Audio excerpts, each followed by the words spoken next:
Assalamualaikum warahmatullahi wabarakatuh. Bertemu lagi bersama saya Risti Nurul Hasana, tetap pada mata pelajaran Produk Kreatif dan Kewirausahaan. Kali ini saya akan mencoba menampilkan media pembelajaran dari kompetensi dasar menentukan standar laporan keuangan.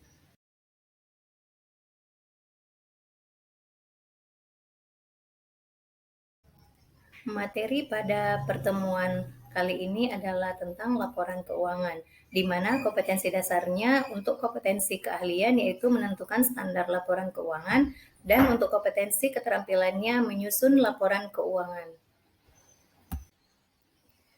Indikator pencapaian kompetensi untuk kompetensi dasar laporan keuangan ini yang pertama merumuskan jenis laporan keuangan, yang kedua membandingkan laporan keuangan perusahaan jasa, dagang, dan manufaktur, dan yang ketiga membuat laporan keuangan laba rugi.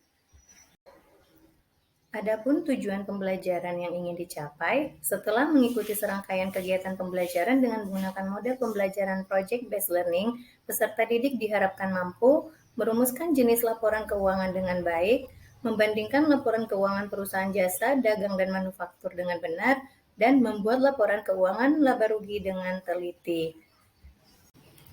Baiklah, kita masuk ke materi pokoknya, yaitu tentang pengertian laporan keuangan, di mana laporan keuangan ini adalah catatan informasi keuangan suatu perusahaan pada suatu periode akuntansi yang dapat digunakan untuk menggambarkan kinerja perusahaan tersebut. Adapun tujuan pembuatan laporan keuangan bagi sebuah perusahaan yaitu untuk memberikan informasi tentang posisi keuangan, kinerja, dan perubahan posisi keuangan suatu perusahaan yang berguna untuk berbagai pengguna dalam pengambilan keputusan ekonomi. Perbedaan laporan keuangan perusahaan jasa, perusahaan dagang, dan perusahaan manufaktur itu bisa kita lihat dari untuk perusahaan manufaktur, harga pokok penjualan milik perusahaan melibatkan beberapa persediaan, mulai dari bahan baku, persediaan dalam proses, hingga persediaan barang jadi. Sedangkan untuk perusahaan dagang, menghitung harga pokok penjualannya hanya membutuhkan laporan stok of-name dari persediaan barang dagang yang dimilikinya. Dan untuk perusahaan jasa, memiliki laporan keuangan yang mirip dengan perusahaan dagang, hanya saja tidak memiliki persediaan barang dagangan seperti perusahaan dagang dan manufaktur. Jenis-jenis laporan keuangan, yang pertama itu ada laporan laba rugi, yang kedua laporan neraca, yang ketiga laporan perubahan modal, yang keempat laporan arus kas, dan yang kelima catatan atas laporan keuangan.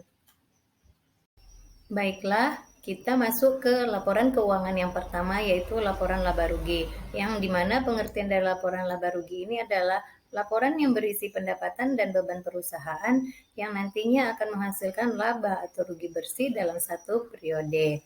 Di sini ada contoh laporan laba rugi dari perusahaan dagang.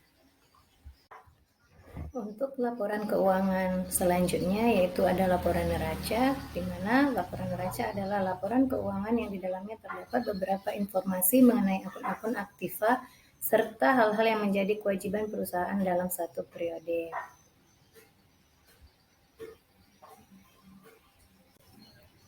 Laporan keuangan yang ketiga yaitu jenisnya ada laporan perubahan modal, di mana laporan perubahan modal adalah laporan mengenai satu perubahan dalam suatu perusahaan dalam jangka waktu tertentu.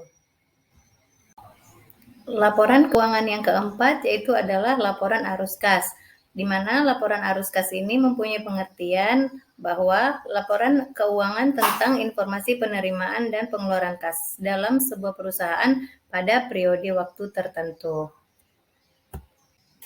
Jenis laporan keuangan selanjutnya yaitu adalah catatan atas laporan keuangan, di mana catatan atas laporan keuangan ini merupakan ringkasan yang berisi informasi dan kebijakan akuntansi yang sifatnya signifikan atas tiap laporan.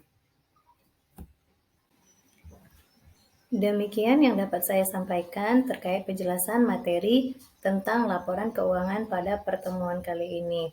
Jika ada pertanyaan, silahkan diajukan. Terima kasih. Assalamualaikum warahmatullahi wabarakatuh. Selamat pagi.